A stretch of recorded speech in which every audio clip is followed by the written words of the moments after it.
Hello भाई लोग, क्या हाल है? सब बढ़िया, मजा में। चलो फिर बिना किसी देर के शुरू करते हैं हमारे चोरी को।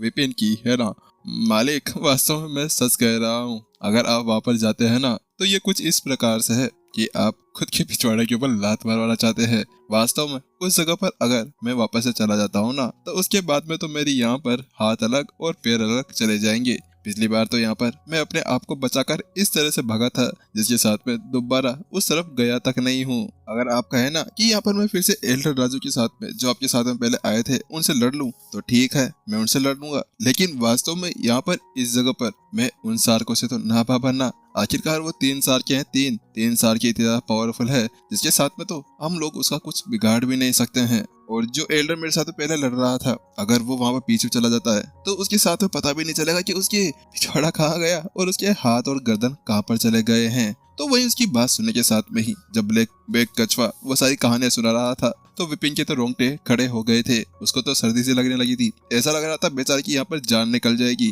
उसकी वह सभी बातें सुनने के साथ में ही बेचारा यहाँ पर कांप रहा था। हे भगवान, आखिरकार तुम के ये कौन सी मेरे को हॉरर स्टोरी सुना रहे हो? मेरे तो यहाँ पर रोंगटे खड़े हो चुके हैं। तुम्हें क्या यहाँ पर कुछ शर्म वरम नहीं आती है अपने मालिक को इस तरह से डराते हुए?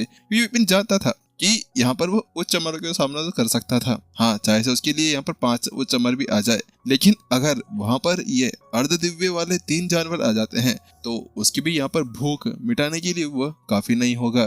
तो वही ये देखते हुए जैसे उसके मालिक यहाँ पर घबरा रहे थे तो उसके बाद में कछुआ ने अपना मन बना लिया और उसने कहा, क्यों मालिक, अब आपको क्या वहां पर अभी भी जाना है? मेरा विचार है कि हम लोग इस चीज को अभी छोड़ देते हैं। आप कुछ समय बाद में यहाँ पर आ सकते हैं। बस आपको यहाँ पर अर्ध दिव्य लेवल के ऊपर पहुंचना होगा। सफलता हासिल करने के साथ में हम लोग वापस से उनके लड़ने के लिए वापस आ सकते हैं, जिसके बाद में मैं आप संभाल लूंगा। आप एक संभाल लेना, उसके साथ में आपका वो जो चूजा है वो उसको संभाल सकता था। क्योंकि वास्तव में अगर वो लोग वहां चले जाते हैं और वो भी इस लेवल के ऊपर, तो उसके बाद में चूजा तो उस एक को खाएगा, उसके बाद में बाकी 2 शार्क को कौन संभाल लेगा?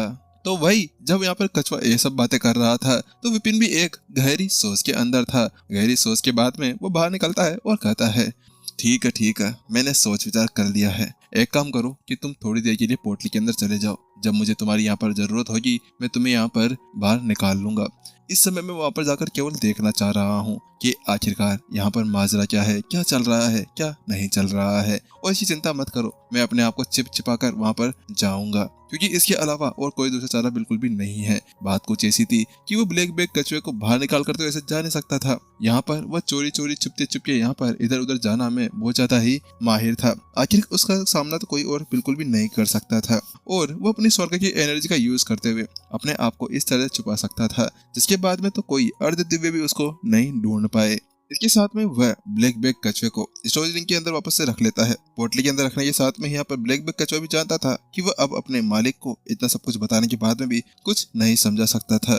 तो इसी वजह से बेचारा बिल्कुल उदास होते हुए चला गया अंदर और विपिन भी अब पानी के अंदर उतर जाता है और अब वह गहराई के अंदर जाना शुरू कर देता है। जैसा कि ब्लैक बैग कछुए ने उसको बताया था कि यहाँ पर वह किस तरफ है, उस तरफ ही अब वह जाते जा रहा था। लेकिन अभी विपिन के दिमाग के अंदर कुछ सवाल जवाब चल रहे थे, कुछ ख्यालात थे जो यहाँ पर उसके दिमाग के अंदर पड़ रहे थे। आखिरकार वो कौन था जिसने यहाँ पर प्रत्युषा को बुलाया था? क्योंकि वास्तव में जिसके हिसाब से यहाँ पर ये कछुआ बोल रहा था उसके हिसाब से वो कोई और लड़की नहीं थी। क्योंकि 2 महीने पहले तो यहाँ पर प्रत्युषा वहां से मास्टर कॉन्टिनेंट की इस जगह पर आई थी। क्योंकि 2 साल पहले और यहाँ का 2 महीने यहाँ पर बहुत ज्यादा ही आमने सामने पड़ा करते थे। इसके साथ में वो बता सकता था कि हाँ ठीक है, ये प्रत्युषा ही होगी। हाँ, हालांकि विपिन को एक बात समझ में नहीं आई कि प्रत्युषा को वो सारी चोटें लगी कैसे और आखिरकार उसकी ये सभी हालत कैसे हो सकती है। चलो ठीक है, वो भी ठीक है कि आखिरकार यहाँ पर उसके खून निकला गया था और उसका खून यहाँ पर नदी के अंदर भी गिर गया था, इस सागर के अंदर भी। लेकिन उसके बाद में उसको सबसे ज्यादा अजीब बात जो लग रही थी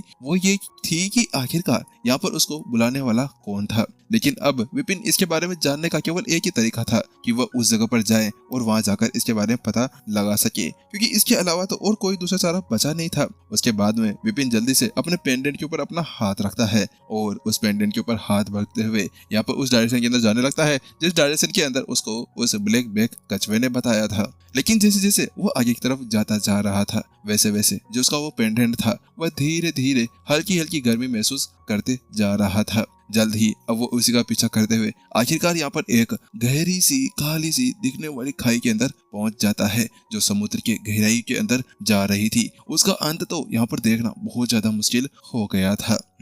ऐसा लगता है कि यहाँ पर यही है शार्क्स का एरिया, क्योंकि इस एरिया के अंदर जो एनर्जी यहाँ पर मेरे को महसूस हो रही है, उसका जो चीज है वो बहुत ज्यादा ही है।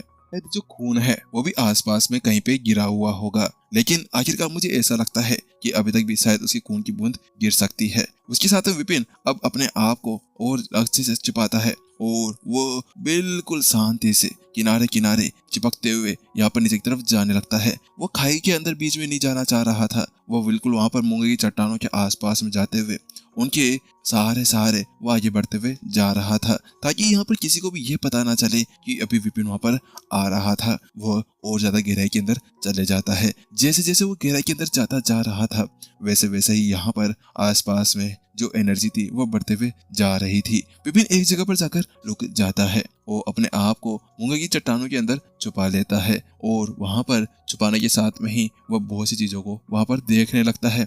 आसपास में बहुत सी चीजें थी, आसपास में बहुत से समुद्री जानवर इधर उधर भटक रहे थे। उन सभी का जो लेवल था वो यहाँ पर उच्च अमर के आसपास में था, यानी कि वो पहले से यहाँ पर अमर स्टेज के ऊपर पहुंच गए थे।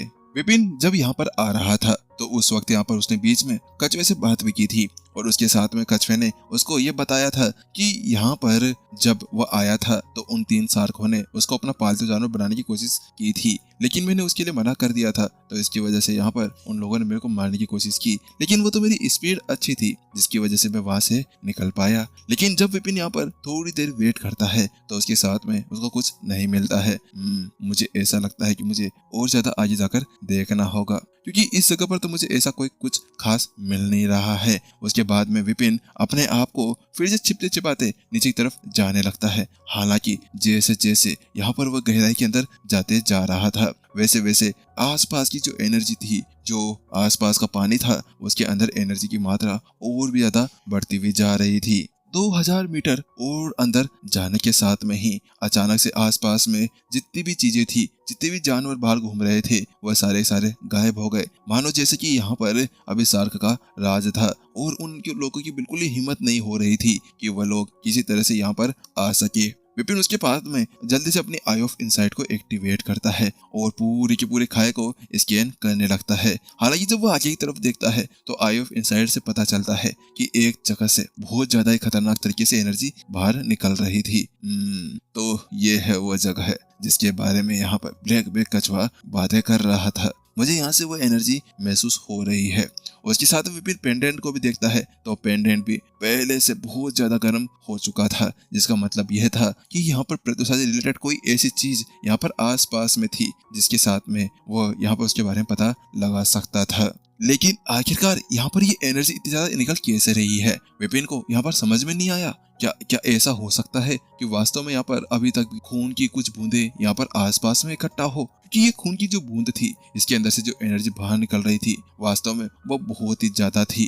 अब मेरे पास में कोई दूसरा चारा नहीं है, मुझे अंदर जाकर देखना होगा। विपिन इतना अपने मन के अंदर सोचता है और वो इरादा बना लेता है। आखिरकार अब उसको यहाँ पर जोखिम उठाना होगा अंदर जाकर देखने के लिए। उसके साथ में विपिन अपने आप को गुफा के किनारों पे छुपाते हुए चुपचाप बिल्कुल शांति से आराम से आगे की तरफ बढ़ने लगता है। वो जब गुफा के बिल्कुल अंदर की तरफ पहुंच जाता है, जहाँ पर बहुत ज्यादा बड़ा एरिया था, लेकिन जैसे वो वहां पर पहुंचता है, धत तेरी की ये क्या है। जैसे वो वहां पर पहुंचता है तो वह देखता है कि उसके सामने यहाँ पर बहुत सारे जानवरों की फौज खड़ी हुई थी। यहाँ पर शार्क्स थी, उसके अलावा यहाँ पर बहुत से ऑक्टोपस, केकड़े, झींगा और कुछ यहाँ पर रखे गए थे और उनकी जो ताकत थी वो देखने में बहुत ज्यादा अविश्वसनीय लग रही थी। यहाँ पर जितने भी जानवर थे उन सभी की जो लेवल थे वो उच्च अमर के आसपास में थे। हाँ, वास्तव में कुछ तो यहाँ पर अमर के ऊपर थे, लेकिन उनमें से जो अधिक संख्या थी उनकी संख्या में यहाँ पर उच्च अमर तक वह पहुंच चुके थे। वो तेरी की थी, यहाँ पर तो इतने सारे तो बाहर भी नहीं होंगे जितने यहाँ पर हो रहे हैं। आखिरकार इन सभी जानवरों के पास में ऐसी पावर कहाँ से जा सकती है। इन लोगों ने पाने का अच्छी तरह से यहाँ पर यूज किया है। जहाँ पर विपिन इसी बारे में सोच विचार कर रहा था कि इनके पास में इस तरह की पावर कहाँ से आ सकती है, तो उसी बीच हम हमारे राजाओं के साथ में हम अपनी नई भूमि को बेकाम करेंगे। हमारे आखिरकार यहाँ पर लड़ने की शक्ति हम लोगों को मिल चुकी है। यहाँ पर अचानक से एक जानवर की आवाज सुनाई देने लगती है। इन सभी इंसानों ने हमें बहुत ज्यादा परेशान किया है। हम इन सभी इंसानों को यहाँ पर बता देंगे कि अब ये क्या है हमारे लिए। इन लोगों की हिम्मत कैसे हो गई कि ये हमारे इस धरती के अंदर घुसते हैं और उसके साथ में ही हमारे बहुत से खजानों को लूट कर ले जाते हैं। वो हमारे बहुत से जानवरों को मारते हैं और उनका कड़ी सूप, बड़ी सूप, यहाँ पर चड़ी सूप और किसी किसी को जिंदा उबाल कर खा जाते हैं। आखिरकार वो हमारे स्टोन्स को चुराने के लिए, हमारे कोर्स को चुराने के लिए वो इस तरह से हमें मारा करते हैं। अब हमें उन्हें बताएंगे कि ये समुद्र हमारा है, ये हमारा है और हमारा ही रहेगा।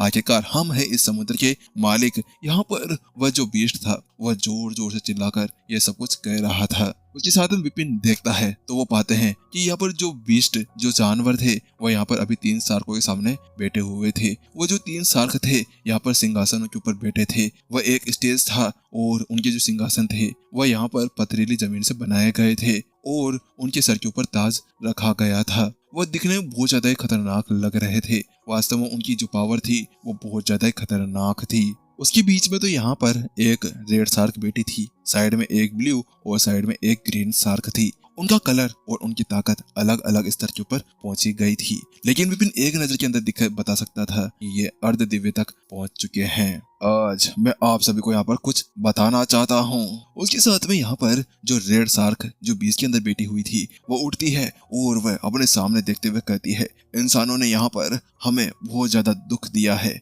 उन लोगों ने हमारे भाइयों को मारा है। उन लोगों ने यहाँ पर हमारे कोर के लिए हम लोगों को ऐसे ही मार डाला है। उन लोगों ने हमारे बहुत से खजानों को जीता है और लूटा भी है।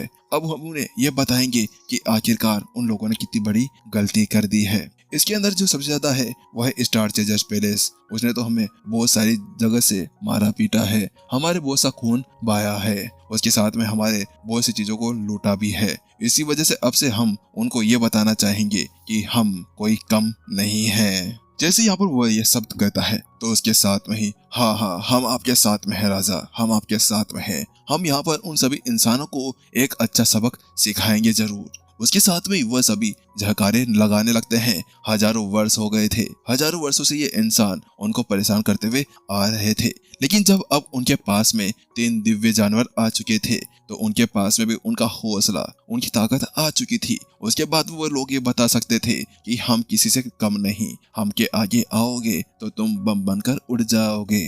उसके साथ में यहाँ पर ब्लू शार्क उठती है और कहती है कि अब हमारे आसपास में जो सबसे ज्यादा बड़ा संप्रदाय है, 6 संप्रदायों में से एक, वो है यहाँ पर स्टार चेजर्स पैलेस। हमारा सबसे ज्यादा पहला टारगेट वही होने वाला है। हम उसके ऊपर ही सबसे पहला अटैक करने जा रहे हैं। लेकिन इसी बीच अचानक से यहाँ पर बीच में से एक झिंगा आगे निकलता है और अपने हाथ के अंदर त्रिशूल लेते हुए बोलता है, हाँ राजा, हम आपकी बात से सहमत हैं, लेकिन मैं आपको एक बात बताना चाह रहा हूँ। स्टार चेजर्स पैलेस के अंदर से मुझे कुछ खबरें पता चली है। हम उसके ऊपर अटैक तो कर सकते हैं, लेकिन मुझे ये पता चला है कि स्टार चेजर्स पैलेस के अंदर से ही यहाँ पर किसी ने उन देवताओं को नीचे बुलाया था, जिसकी वजह से हम लोगों को ये पावर मिल पाई है। और जब मैंने इसका पता लगाया तो मुझे पता चला है कि वह कोई और नहीं थी, वो यहाँ पर स्टार चेजर्स पैलेस की प्रमुख, वहाँ की लीडर ईशा थी। जैसे यहाँ पर वह ये शब्द कहता है तो बिना किसी सस्पेंस के एपिसोड यहीं पर ही खत्म हो जाता है। चलिए मिलते हैं नेक्स्ट एपिसोड के अंदर। जब तक के लिए टाटा बाय बाय, अपना ध्यान रखियो और एपिसोड अच्छा लगे तो सब्सक्राइब कर भी जरूर जाइयो।